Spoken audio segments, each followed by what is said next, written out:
ঈদের দিন সবার শরীরে নতুন কাপড় সাজে, আমাদের বাবার শরীরে কোন রকম একটা সুতার পাঞ্জাবি বললে পড়লো না পড়লে নাই।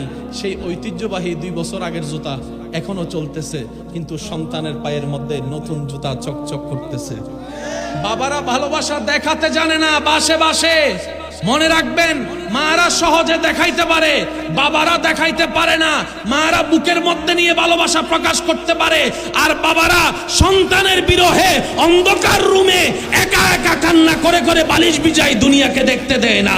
বাবাদের ভালোবাসা বাবাদের শরীরের গাম দিয়ে প্রমাণিত হয়। কথা বলেন ঠিক কিনা?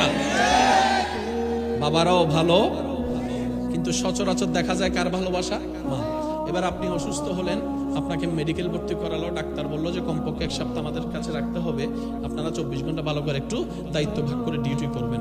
এখানে 24 ঘন্টার ভিতরে ভাই ডিউটি করবে কয় ঘন্টা? মা ডিউটি করবে কয় ঘন্টা? সর্বোচ্চ কে বলেন বলেন?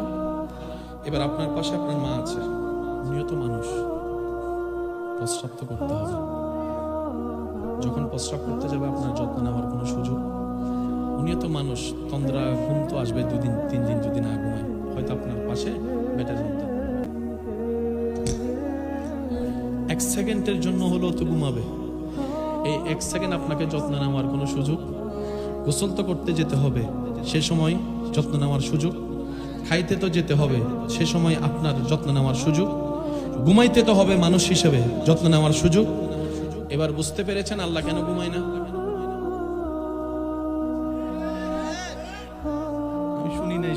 শুনি না আরো জোরে বলেন।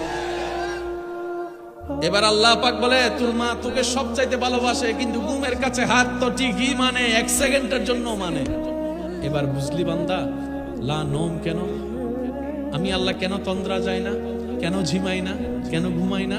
কারণ 24টা ঘন্টার প্রত্যেকটা সেকেন্ডে আমার সৃষ্টি আমাকে স্মরণ করে, আমাকে ডাকতে থাকে, আমাকে ডাকতে থাকে।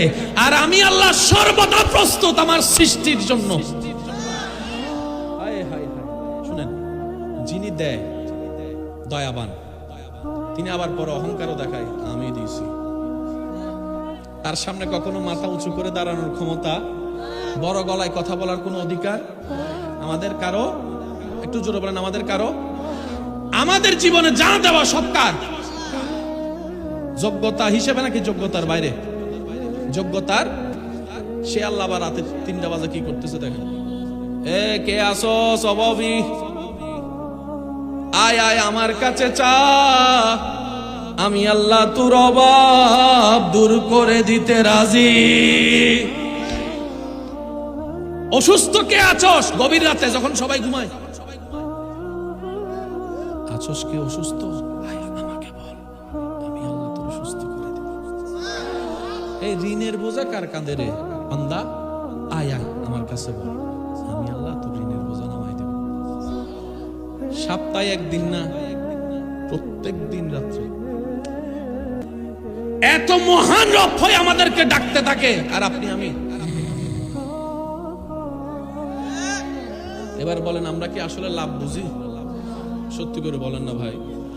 আজকে এতদিন তো অন্যের দোষ ধরে জীবন কাটাইছেন, সময় কাটাইছেন, অন্তত আজকে 2টা মিনিট নিজের দোষ খোঁজার চেষ্টা করুন। পারবেন ইনশাল্লাহ? আমরা কি আসলে চালাক নাকি গাধা? আমরা কি বুদ্ধিমান না বোকা? এত বড় মহান রব ডাকতে থাকে, আর আপনি আমি।